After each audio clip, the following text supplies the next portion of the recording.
Bom dia, boa tarde ou boa noite. Tudo bem com vocês, jovens? Bom, hoje eu vou dar continuidade aqui à nossa aula da 15ª semana. Nós tivemos ali um probleminha, né, na hora da live. Minha internet parou e eu não consegui retornar, então eu vou fazer aqui no formato de aula gravada para vocês o que eu iria fazer durante a live, tudo bem? Nós começamos discutindo sobre a questão do conto, do nosso concurso, né? E aqui a gente vai analisar e eu vou ajudar vocês a construírem um conto bem bacana sobre a pandemia, né? Esse momento que a gente está passando, para vocês poderem se expressar aí e usar tudo que a gente está aprendendo, ok? Bom, primeira coisa, o gênero vai ser conto, o tema é pandemia e os tipos de conto são vários. Nós temos contos de aventura, terror, mistério, contos fantásticos, contos de enigma, contos psicológicos, que tem mais a ver com a gente, com o sujeito, né? A gente falar sobre as coisas que nós estamos passando. Existem até contos de fada que são possíveis aqui da gente usar com o tema pandemia também, né? Bom, então vamos lá. Para ajudar na estrutura do nosso conto, o que eu preciso de ter? O que meu conto tem que ter? A apresentação e caracterização da personagem. Então, eu tenho que falar quem serão meus personagens, quem vai ser o meu protagonista, quem vai ser meu antagonista e caracterizar esses personagens. Tenho que falar como eles são fisicamente, psicologicamente, para ajudar o leitor, né, a entender melhor ainda a história. Qual que é o sonho ou maior desejo do herói? Aqui, gente, eu coloquei como herói porque é uma nomenclatura muito comum dentro da literatura. Mas o herói aqui seria o nosso personagem principal, nosso protagonista, ok? A partida para a aventura é o seguinte: eu tenho que fazer na introdução, né, ali a descrição do que vai acontecer, o início da minha história, qual que vai ser a aventura que vai acontecer. E quais os obstáculos que o meu protagonista vai encontrar, certo? Isso é muito importante. O fim da viagem vai ser o meu desfecho, né? E eu preciso de descrever o espaço físico. A gente já viu que existem esses elementos da narrativa, né? E um deles é o espaço. Então, onde que a história está acontecendo? Eu preciso também de caracterizar o meu rival, né? Ou seja, o antagonista, aquele que vai trazer dificuldades e problemas para o meu personagem principal, para o meu herói. Será que vai acontecer a derrota do herói ou a vitória do herói? É importante eu falar sobre isso. O meu herói, né, o meu personagem principal, ele pode conseguir de primeira passar pelo obstáculo que ele encontrou, ele pode ser derrotado pelo obstáculo e depois conseguir vencer, né? Por isso que ali no número 9 tem o regresso do herói, porque em alguns contos, no primeiro obstáculo ou no segundo, o herói acaba sendo derrotado, mas depois ele retorna para a história e consegue, no número 10, que é o desfecho, resolver a situação. Então, basicamente, o que eu tenho? Meus personagens, né, protagonista e antagonista, eu preciso de descrever o espaço, eu preciso de falar sobre os obstáculos que ele vai ter que passar, como ele vai passar por esses obstáculos e fazer o meu desfecho. Tranquilo? Nós já vimos isso, aqui é só para relembrar e ajudar vocês, tá bom? Bom, algumas dicas importantes aí. A primeira de todas é a seguinte: quando a gente está escrevendo alguma coisa, uma narrativa, uma história, a pessoa que vai ler não conhece a gente, não sabe aquilo que está dentro da cabeça da gente. Então eu tenho que escrever pensando que quem vai ler essa história, né, não sabe aquilo que eu estou imaginando. Por isso que as coisas têm que ser bem claras, não posso deixar nada na minha história que fique oculto, senão a pessoa não vai entender o que ela está lendo, Tranquilo? Então, quem irá ler o seu conto não sabe o que você está pensando. Isso é muito importante. Reler e reescrever é o grande segredo para um bom conto. Gente, isso é muito sério. Toda vez que eu for escrever um conto, uma redação, um poema, eu preciso de reler esse poema, me colocando no lugar de outro leitor. É como se não fosse eu relendo ele, ok? E aí, se tiver alguma coisa lá que esse outro leitor não entenderia, eu preciso de reescrever. Sempre quando eu vou escrever alguma coisa, eu escrevo, deixo um dia lá guardadinho e leio só depois de um dia ou 2 dias depois, porque fica mais fácil da gente achar os problemas do texto e reescrever corrigindo. Então, essa é uma dica muito importante. Não existe você escrever um texto e de primeira já mandar esse texto para outra pessoa, né? Ou já entregar para o professor esse texto, sem ter feito esse exercício de releitura e de reescrita. Essa dica é muito importante. Tranquilo? Bom, o conto deve responder as seguintes questões: quando, onde, quem e como. Quando está relacionado ao tempo, né? Quando que a história acontece, tem que estar lá dentro. O momento, os dias, né? Quando isso está acontecendo. Onde tem a ver com o espaço. Quem tem a ver com os personagens, né? Protagonistas, protagonista, antagonista, e os outros personagens que podem aparecer, e como tem a ver com o enredo da minha história, como ela vai se desenvolver. Então essas perguntinhas, elas estão escondidas, né? Mas o meu texto, ele tem que dar conta de todas essas perguntinhas aqui. Tranquilo? Acho que tá fácil, né? Bom, por que escrever sobre o momento histórico que nós estamos passando? Gente, a literatura, ela sempre representa a realidade, mesmo que ela use de elementos fantasiosos para isso, né? Então, vamos supor aí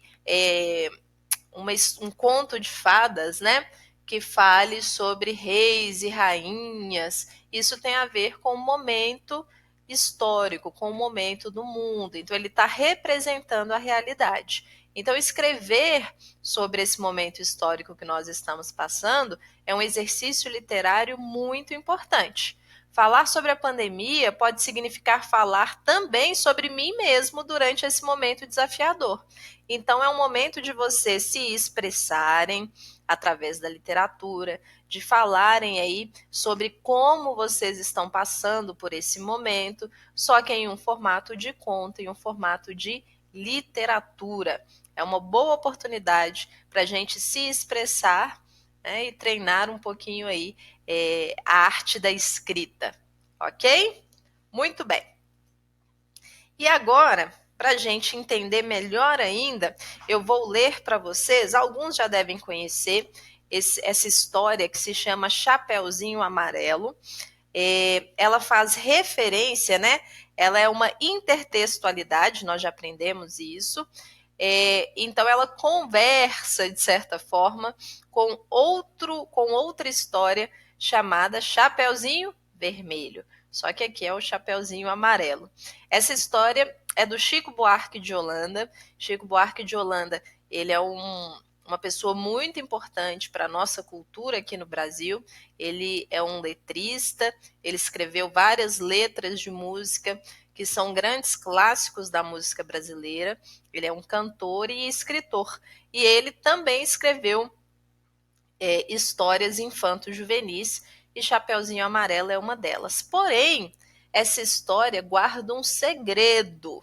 E hoje vai ser legal que eu vou ler para vocês, e na semana que vem o Google Forms vai ser sobre ela. E a gente vai discutir essa história que eu gosto tanto, que eu acho tão importante, e entender o porquê que o Chico escreveu essa história na época que ele escreveu, que foi lá na década de 80. Tem a ver com o momento histórico que o Brasil estava vivendo. Mas antes a gente vai ler, eu vou ler a história aqui com vocês, vocês vão acompanhar e depois a gente vai analisar algumas partes para ver se essa história responde todas aquelas perguntinhas que eu falei anteriormente. Será que ela fala sobre como aconteceu, quando aconteceu, quem está na história? Será que ela tem início, meio e fim? Então eu quero que vocês prestem atenção em todos esses elementos da narrativa, ok? Bom, quem ilustrou esse livro foi o Ziraldo.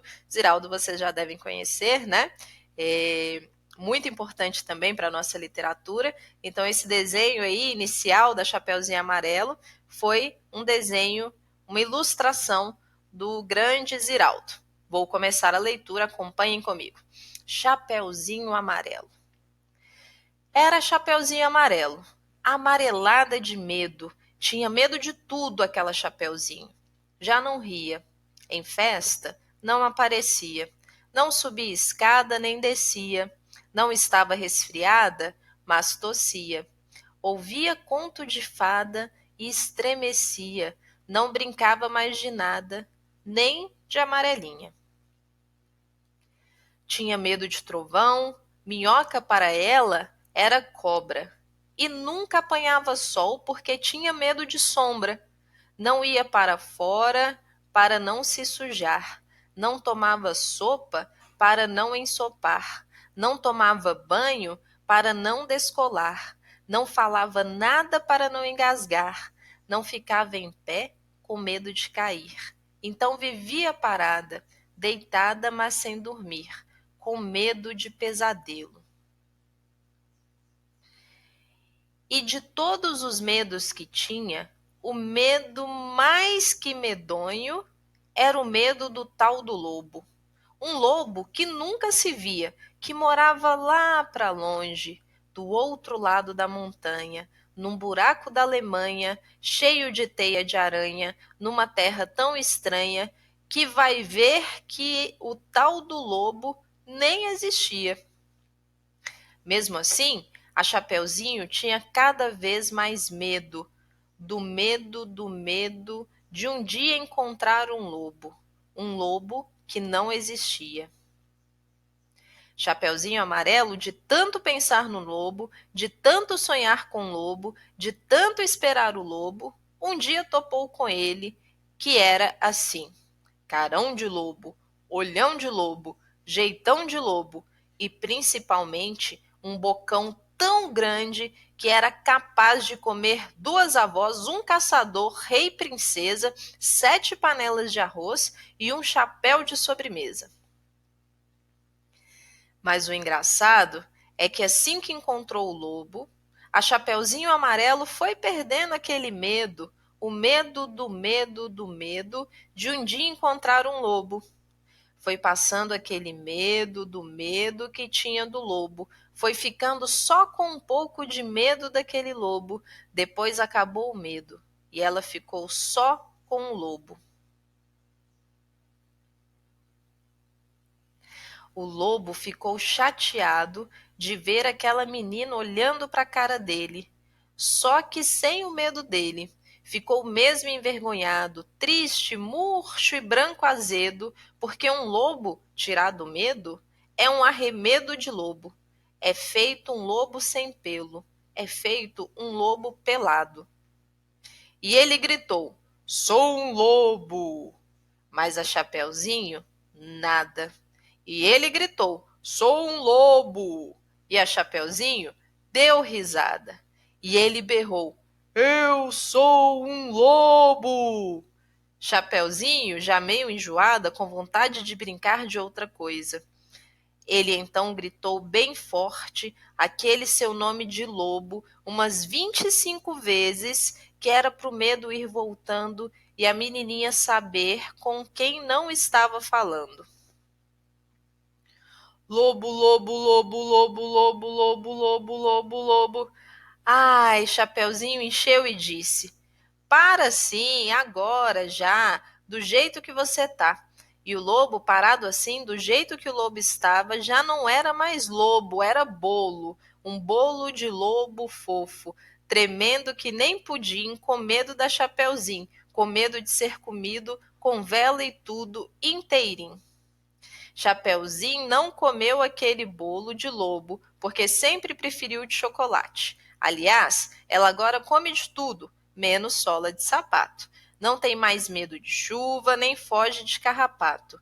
Cai, levanta, se machuca, vai à praia, entra no mato, trepa em árvore, rouba fruta, depois joga amarelinha com o primo da vizinha, com a filha do jornaleiro, com a sobrinha da madrinha e o neto do sapateiro. Mesmo quando está sozinha, inventa uma brincadeira e transforma em companheiro cada medo que ela tinha. O raio virou Ohai, barata Tabará, e a bruxa virou Chabru, e o diabo é Bodiá. Bom, essa é a história da Chapeuzinho Amarelo. E eu vou colocar as imagens na próxima aula para vocês, ou no Google Forms, para vocês entenderem o final da história e a gente vai conversar mais sobre ela. O que eu quero que vocês observem e eu vou deixar no Forms para vocês. Por que o conto chama Chapeuzinho Amarelo, né? A gente vai identificar as partes da narrativa, narrador, personagem, antagonista, protagonista, tempo, espaço. A gente vai interpretar o texto e falar um pouquinho sobre a história, que é uma história que fala sobre o medo, que talvez aí seja um tema presente nos contos que vocês vão escrever. Afinal, o momento que nós estamos vivendo é um momento um pouco incerto, que pode causar esse sentimento também, não é mesmo? Bom, gente, é isso por hoje. Espero que vocês tenham gostado. Nós vamos falar mais sobre essa história Chapeuzinho Amarelo. Vou mostrar as ilustrações do Ziraldo para vocês entenderem melhor ainda a história. E vou contar o que está por trás dessa história que tem a ver com o momento histórico. Tudo bem? Um beijo para vocês e tchau!